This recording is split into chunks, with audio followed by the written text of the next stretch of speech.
uma prática milenar, assim, muito antes da era cristã já se usava, principalmente, tá ali passeando na areia de uma praia semideserta, e você está pensando no que já aconteceu com você, ou você está pensando, primeiro, ele vai desenvolver o foco. Isso é. Segunda coisa, ele reduz o estresse e a ansiedade. Quando você pratica, você reduz o estresse e a ansiedade. Você aumenta o seu poder de concentração. Você me disse, o que ele faz para o cérebro? Primeiro, ele aumenta a massa cinzenta, você exercita o teu cérebro. Ele aumenta a sua massa cinzenta, que é a área do cérebro que...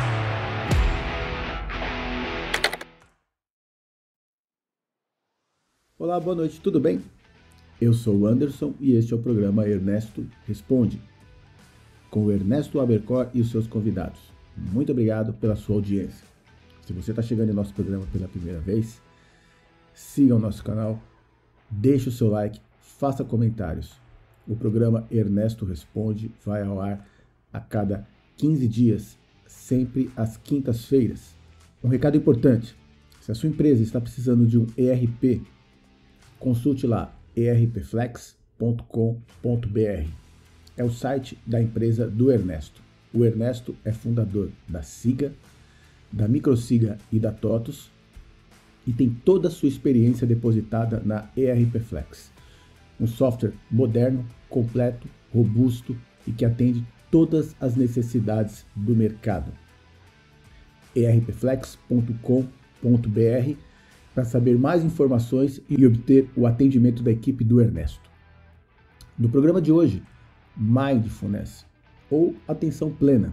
Esse é o tema do programa de hoje. A entrevista é com Cleison Del Corso, engenheiro, professor e especialista em desenvolvimento pessoal, com formação no Brasil, nos Estados Unidos e em Singapura. Eu tenho certeza que você vai gostar. Preste atenção na entrevista, dicas de leitura e diversos insights. Acompanhe agora.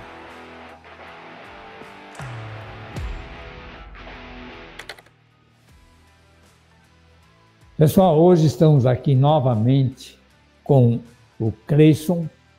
Ele já esteve aqui conosco uma vez, falando sobre stoicismo, mas hoje o tema é outro. Hoje o tema é Mindfulness. Então, a pergunta primeira não podia ser outra. O que é Mindfulness? Ok, Ernesto. Antes de tudo, quero agradecer o seu convite por retornar a esse espaço que a gente gosta tanto. Muito obrigado. E você sabe que é sempre um prazer estar aqui junto dos nossos amigos agora, certo? O mindfulness, ou atenção plena, é uma prática que vem ganhando assim muito destaque nos últimos anos. Apesar de ser uma prática milenar, assim, muito antes da era cristã já se usava, principalmente no Oriente. Ela consiste em cultivar a atenção no momento presente, sem julgamentos, focando nas experiências internas e nas experiências externas. É um treino mental que a gente faz que nos ajuda a sair do piloto automático e viver uma vida mais consciente e presente. O que seria isso na prática? Imagine, Ernesto, que você esteja passeando numa praia. Está ali passeando na areia de uma praia semideserta, e você está pensando no que já aconteceu com você, ou você está pensando em projetos futuros, mas você não está vivendo o momento presente. Isto é, você não escuta o canto dos pássaros, não sente o aroma no ar, você não sente o vento, você não tem a experiência daquele momento. Agora, vamos transportar isso para uma atividade profissional. quando você vive no momento presente, você treina para viver no momento presente, você começa a desenvolver o seu foco. Então, você está numa atividade profissional, você não está pensando em mais nada, você tem um treino para fazer somente aquilo que você está querendo fazer. Você desenvolve o foco. É a Isso principal interesse do mindfulness. Mas o que ele faz no nosso cérebro? Assim, Tá, vamos chegar lá. importante. Deixa eu comentar com você alguns benefícios que o mindfulness traz para eu falar sobre o cérebro para você. Primeiro, ele vai desenvolver o foco. Isso é. Segunda coisa, ele reduz o estresse e a ansiedade. Quando você pratica, você reduz o estresse e a ansiedade. Você aumenta o seu poder de concentração. Você melhora a sua autoconsciência. Você consegue dormir melhor e as suas relações interpessoais melhoram, porque você vive o momento presente. Existe um professor na Universidade de Massachusetts, inclusive ele é o diretor clínico dessa área, ele é médico pesquisador, chamado John Kabat-Zinn. Ele tem muitos trabalhos escritos, livros escritos, inclusive, e esse mindfulness, esse desenvolvimento dessa prática reduz dores e facilita a recuperação de doentes. Tá? Trabalhando somente com comandos cerebrais. Isso você faz vivendo no momento presente. Então, você me disse, o que ele faz para o cérebro? Primeiro, ele aumenta a massa cinzenta, você exercita o teu cérebro. Ele aumenta a sua massa cinzenta, que é a área do cérebro que está associada à memória, ao aprendizado, à autoconsciência, à compaixão. Tá? Ele fortalece as conexões neurais. É comum as pessoas vão avançando na idade, elas vão perdendo algumas conexões neurais. O raciocínio, às vezes, fica mais lento. É uma técnica para que você desenvolva as suas conexões neurais no cérebro.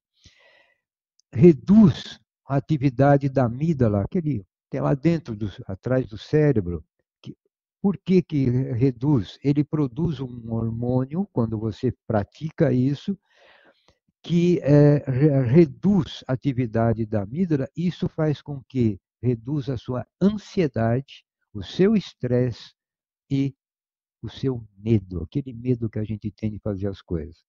E, finalizando, ele aumenta a região do córtex pré-frontal, que é o responsável pelo pensamento consciente, pela tomada de decisões.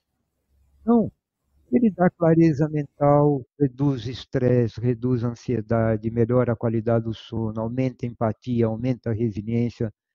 É muito interessante. Quem pratica mindfulness, ele experimenta a vida como a vida é.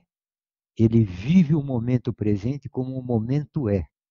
Ele não tenta fazer 2, 3 coisas simultaneamente. Isso reduz o estresse da pessoa. Mas ele é uma meditação?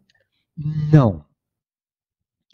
O mindfulness ou atenção plena, ele é uma forma de você viver, de você encarar as coisas.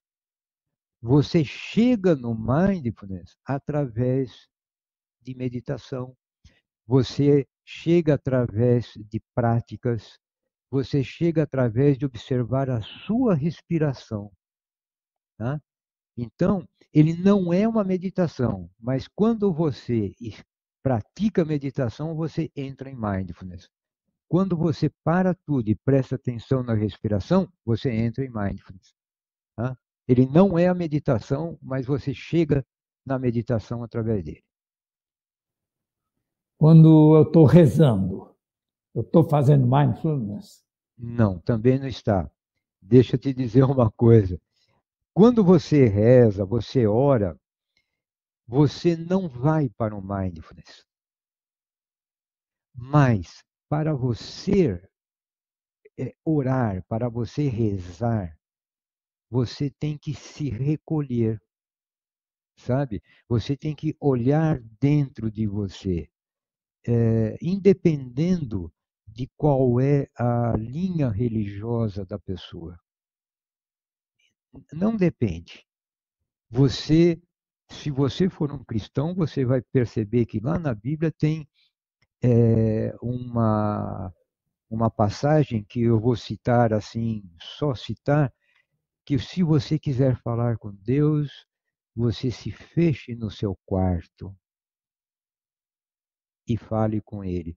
O fechar no quarto é simbólico, é fechar dentro de você. Então, se você estiver em mindfulness, você está orando, você está rezando. É o que os antigos chamados padres do deserto, isso na Idade Média, um pouquinho para frente, e hoje até se chama isso em oração contemplativa. Em filosofia, eu estudo, gosto de filosofia, existe a leitura contemplativa, que é você ler um texto complicado, você separa um pedaço que te chamou a atenção e depois você começa a degustar aquele texto. Isso é uma contemplação. Essa forma de degustar é um mindfulness.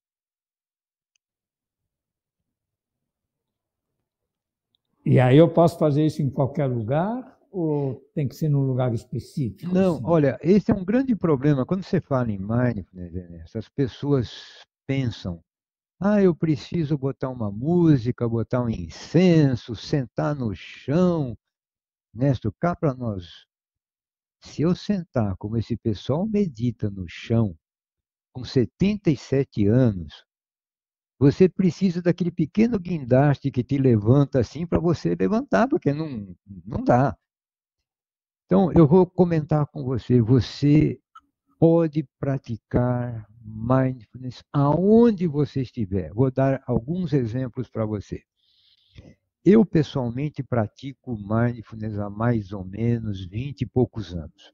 Então, já tenho uma certa prática. Agora, imagine o seguinte. Eu estou dando aula com 77 anos, num curso de pós-graduação, num sábado, um MBA. 6 horas de aula, 7 horas de aula, para a mesma turma. Você só dá aquela paradinha de 40 minutos para o almoço. Você sabe que você está mentalmente exausto quando chega no meio da tarde. Pessoalmente, eu uso uma técnica. Eu caminho pela minha classe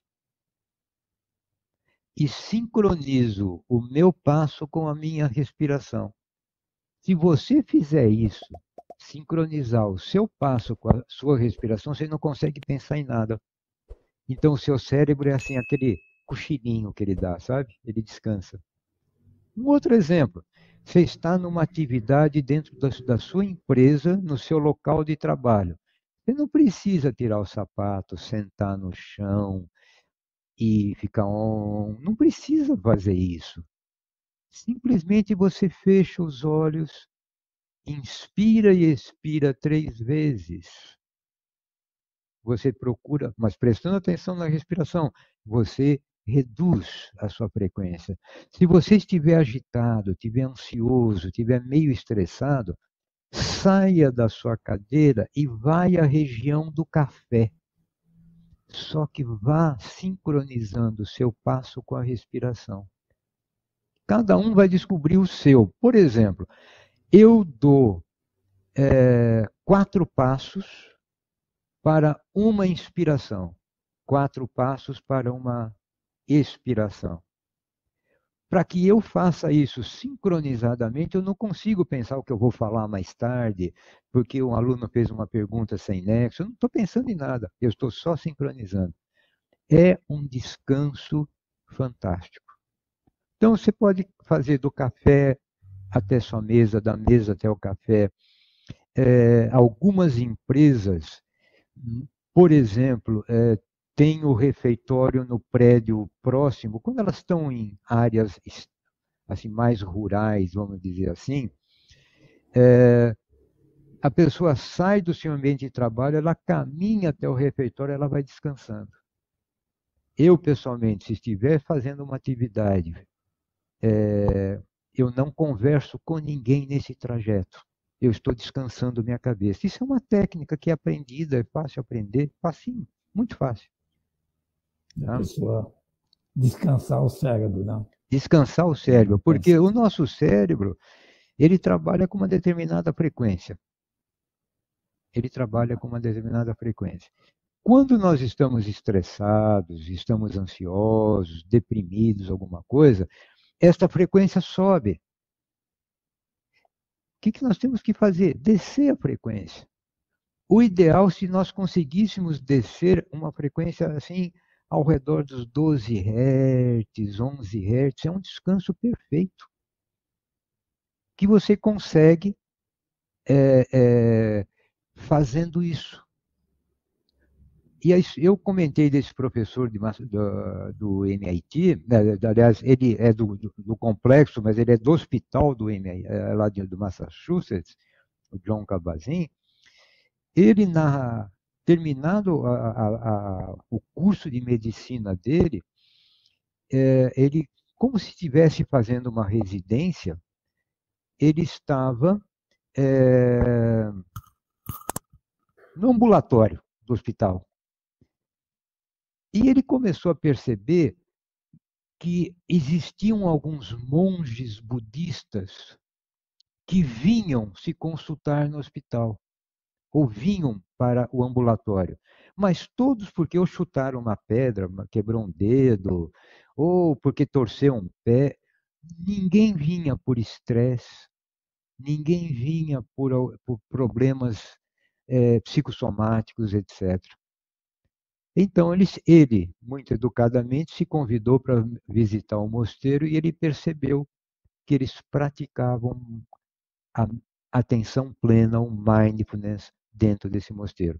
Aí ele desenvolveu um programa que é muito utilizado hoje, que é o controle de estresse pela atenção plena. E quanto, assim, quando a pessoa começa a praticar, em quanto tempo ela começa a obter assim os primeiros resultados? Bom, existem várias técnicas, tá? Existe uma técnica, por exemplo, japonesa, que é difícil. Você senta de frente para uma parede branca e, né? Você fica olhando para a parede. Isso demora um certo tempo, mas é para a cultura oriental. Nós aqui, não só no Brasil, mas do Ocidente de um modo geral, nós temos alguns programas muito bons para fazer isso. Se você começar hoje, ou na próxima segunda-feira, praticar mindfulness, em 8 semanas de prática diária, 8 semanas, você já nota resultado em você. Só que você tem que praticar uma média de 30 minutos por dia, através de estudos de técnicas dirigidas, certo? Através de técnicas dirigidas durante 8 semanas. Agora você fala, puxa, o dia é tão corrido, eu vou perder 30 minutos. Você, praticando mindfulness, você percebe que esses 30 minutos que você, aspas, perde de manhã, por exemplo, você ganha no resto do dia, porque você treina a sua concentração e treina o seu foco. Então, você está trabalhando, você está numa atividade, você não dá aquela parada assim que você. A parada é o cérebro que manda você parar porque está cansado. Você faz mais rápido, melhor, mais concentrado.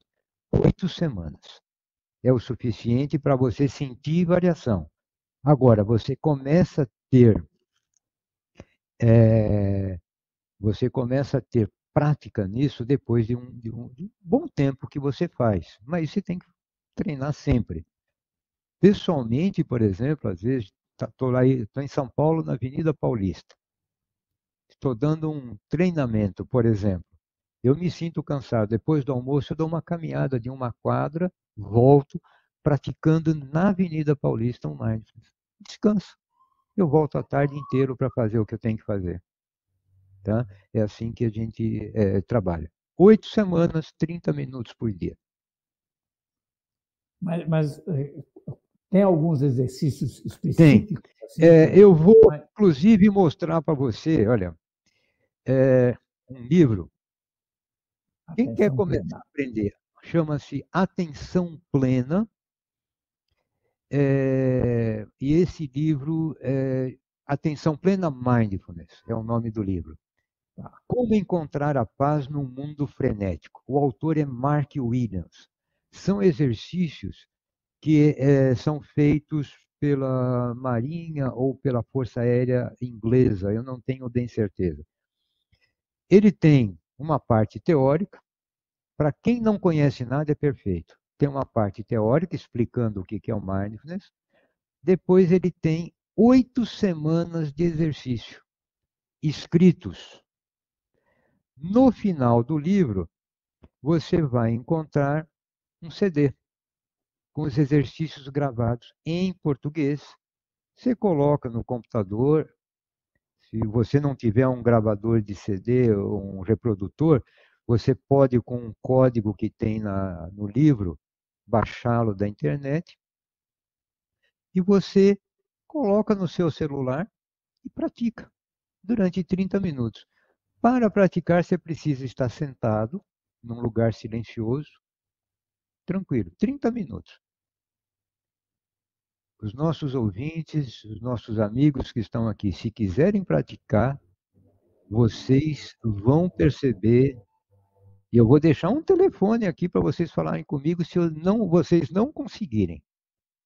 Vocês conseguem reduzir estresse, conseguem melhorar a forma de ver as coisas. É, é impressionante, é impressionante. E você me permite, eu quero como que eu comecei nisso? Eu trabalhava numa empresa do ramo hospitalar e eu fui visitar uma filial nossa que nós tínhamos em Porto Alegre.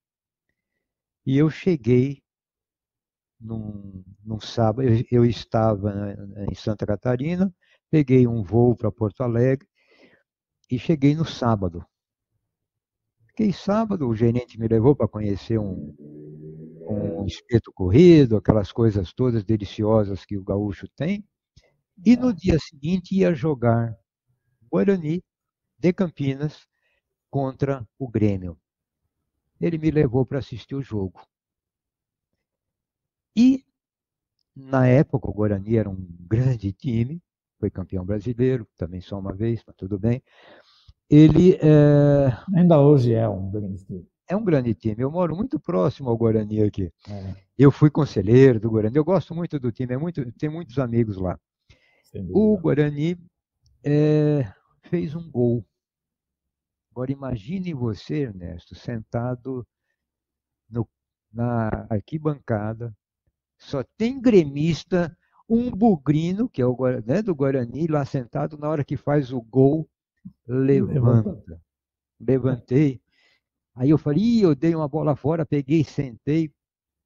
Um gaúcho atrás de mim, umas 2 fileiras para cima, gritou assim: Ô Paulista, senta aí que você vai levar uma bergamota na cabeça. Ele tinha um saquinho na mão, que eu não sabia o que era. Você vai levar uma bergamota na cabeça. Eu falei, puxa vida, se eu brigar aqui vai ficar feio, porque eu sou baixinho e tal. Eu olhei para trás, ele ficou de pé. Ele não parava de crescer, o Ernesto. Era muito grande o gauchão lá. Eu peguei, sentei, né? Enfiei o rabo no meio das pernas, fiquei quietinho ali. E o gerente dava risada, ele falou assim: tá vendo? Gaúcho não é fácil, não, hein? Eu falei, não, ele me causou um dilema. Qual? Eu não sei o que é bergamota. E ele falou que eu ia levar uma na cabeça. Aí ele me falou, não, bergamota, tal, não sei o quê. É um tipo de uma tangerina, tudo isso, né? Eu peguei, levantei e virei para o gaúcho, falei, muito obrigado que eu aprendi o que é bergamota. Fui, brinquei com ele. Ele enfiou a mão no saquinho e falou, experimenta uma. E jogou para mim. Eu peguei e fiz o que nós fazemos. Descasquei, botei os gomos na boca e comi a bergamota.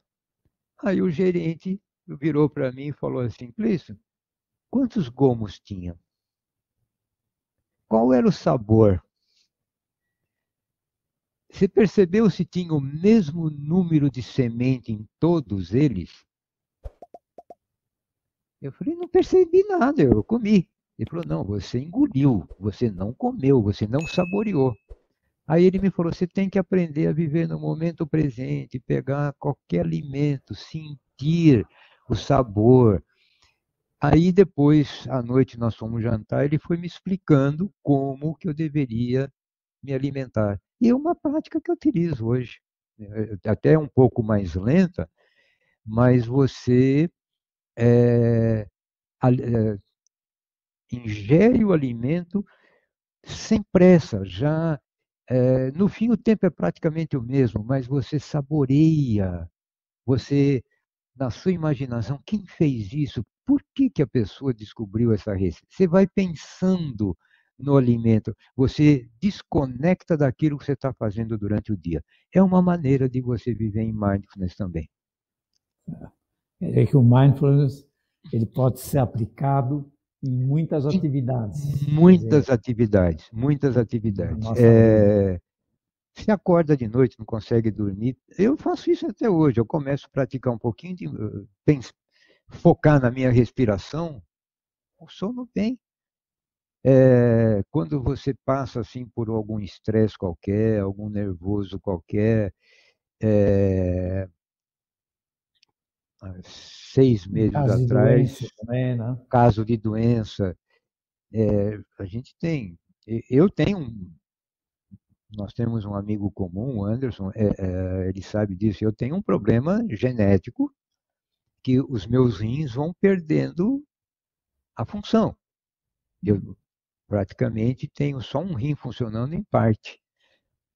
Eu não me preocupo muito com isso, eu não posso fazer nada, Ernesto.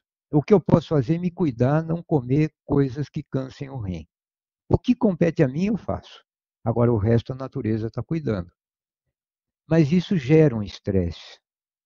Por exemplo, eu tenho um dos filhos, minha nora ficou grávida, era o primeiro filho, e eu passei a gravidez dela pensando, será que eu vou ver essa criança nascer? Sabe? Se a gente pensa, começa a pensar, porque coisa ruim vem na nossa cabeça. Coisa boa é difícil, você precisa pensar 2 vezes. A coisa ruim vem. E eu nasceu o nenê e está com 6 meses agora e sabe aquela emoção de você ver um neto, etc. O outro neto que eu tenho já tem 18 anos, então isso causou um certo estresse em mim e eu senti que eu comecei a ter um pouco de taquicardia. Tudo bem, sentei, você com prática você reduz a sua pressão, inclusive. Se não for alguma coisa orgânica, se for uma coisa assim de emoção, qualquer coisa você consegue reduzir. Então, usa para muita coisa, muita coisa. Para empresas, não sei se você. O Mindfulness tem uma história interessante numa empresa americana de TI, de TI, vamos chamar assim. Eles contrataram, Que é o nosso caso. Nosso caso é é, uma empresa de TI. tá, eles contrataram um engenheiro de TI chinês que trabalhava em Singapura. Tá? Pessoalmente eu conheci, fiz um curso com ele em Singapura. Eles contrataram um engenheiro e aí, quando ele, a empresa americana, quando ele foi para os Estados Unidos para assumir, ele recebeu um crachá. O número do crachá, salvo engano, era 151 ou 171, qualquer coisa assim.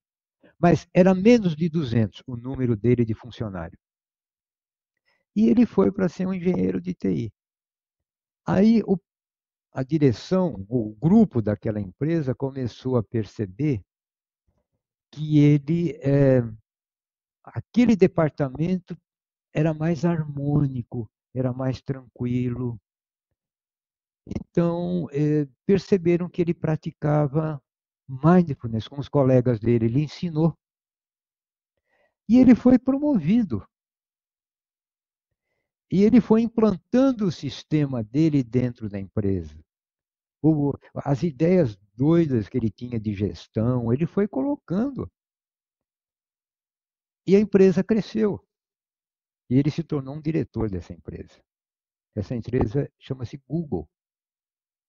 E ele escreveu um livro chamado Busque Dentro de Você, contando essa história. Busque dentro de você. Então, inclusive, hoje ele já parou, saiu da Google, ele aposentou. Ele tem um programa chamado, um treinamento chamado Busque Dentro de Você. Esse treinamento, você vai buscar a sua essência, né, para colocá-la em práticas para todo e qualquer ramo de atividade que você tenha. E o nome desse chinês ele é Chad Meng Tan. Chad Meng Tan. Inclusive, no TED tem um evento do TED fantástico que ele explica algumas coisas que ele introduziu. Ele falou: se eu fosse diretor da Google naquela época, eu não me contrataria. Porque uma coisa que foi estabelecida na Google, na original lá atrás, é que acho que 15 ou 20% do tempo do profissional, ele ganhava esses 20%, ele poderia utilizar numa causa externa que viesse auxiliar as pessoas ao entorno da unidade que ele trabalhava. E depois expandiu, ele conta a história que o chefe de cozinha com o gerente de TI, mais alguém do RH, foi para a Índia e foram para construir vamos dizer, um posto de saúde e acabaram construindo um hospital. Ele mostra a foto do hospital. Porque a Google passou a fazer o seguinte, naquela época, o que estes profissionais arrecadavam, ela completava, ela dobrava o valor. Então, eles conseguiram para fazer o posto, eles dobraram o valor e virou um hospital. E ele conta isso no TED, vai mostrando as fotos, como que aconteceu. E eram pessoas assim, chefe da cozinha, do restaurante da empresa, um camarada do TI, um camarada do RH, tiraram férias e foram fazer isso. E depois eles começaram a usar os recursos Google 20% do tempo para desenvolver o projeto deles. Então, é o uso do mindfulness. E ele dá exemplos assim. Ele é muito, muito interessante a forma que ele escreve, ele é muito brincalhão para escrever. Esse livro tem em português? Sim, chama-se Busque Dentro de Você. Infelizmente, eu tenho ele aqui, Busque Dentro de Você. Tem em português, é um livro já tem algum tempo. Veja, ele estava na Google ainda. Mas é muito interessante. Certas coisas assim que ele transfere responsabilidade para o profissional, que ele comenta no livro, por exemplo, que tenha tipo de uma lanchonete grátis para todo mundo. Que é interessante que a pessoa que entra, ela, vamos dizer que esteja no Brasil, ele vai comer um misto quente, um pão, ele pede um misto quente, já que é de graça, né? Misto quente, pão de queijo, um chocolate, um café, ele pede tudo porque é grátis. Até que ele percebe a responsabilidade que aquilo é dele. E ele vai usufruir aquilo que ele quer. Não precisa, não vai acabar. Está lá, para ele usar. Isso, ele falou, começa a dar um senso de propriedade nele dentro da empresa. Então, tem umas coisas muito interessantes que ele põe nesse livro. Busque dentro de você. O nome dele é Chad Meng Tan. Bom, entendemos bem o que é mindfulness. Então, vamos às considerações finais, para a gente realmente encerrar essa aula sobre esse tema tão interessante. Ernesto, deixa eu comentar com você. Eu estou em todas as mídias sociais e tenho um site. Para me achar, é só colocar o meu nome, Del Corso, não esquecendo que são 2 L's. Del Corso. Aí você vai chegar ao Instagram, vai chegar no meu site. Pode ter meu nome primeiro, Cleison Del Corso. Podcast está lá no Spotify, na Apple, tem uma porção de lugares. Tem canal no YouTube que eu estou desenvolvendo. É só colocar Del Corso que chega lá. Ótimo. Mas eu comentei algumas coisas. Eu sei que é um assunto que para nós ocidentais é meio complicado falar assim, meio em meditação, em você controlar a frequência de cérebro, tudo isso. Eu vou deixar um número de telefone, se você permite, que a pessoa possa mandar um WhatsApp para mim. Da seguinte maneira: olha, você falou isso, eu concordo, ou gostaria de saber mais. Você sabe, eu sou viciado em leitura, com livro, etc. Eu queria conhecer um livro que fale sobre isso. Se eu tiver, se eu conhecer, eu vou compartilhar. Isto é, eu quero me colocar à disposição via WhatsApp dos nossos amigos. Tá? Então, anote aí. O código é 19, eu moro em Campinas, 19. O número do telefone para o WhatsApp, 99-881-6882. Eu vou repetir. 19-99881-6882. Vai aparecer como Instituto Maiêutica, que é o meu instituto de treinamento, que Maiêutica é exatamente o que o Chad Meng Tan falou. Busque dentro de você. Maiêutica é o ato de tirar uma criança que está dentro do ventre da mãe para ela nascer. É aquilo que a parteira faz. Porque tudo está dentro da gente, somos nós que temos que colocar para fora. Às vezes precisa de uma ajudinha. A gente está aí para ajudar também. Tá bem, Ernesto? Muito bom. Tenho certeza que as pessoas que estão nos ouvindo aqui vão aproveitar esses ensinamentos com toda a profundidade. Muito obrigado, Cleison. Obrigado a você, um abraço, tudo de bom para você e até a próxima. Até a próxima.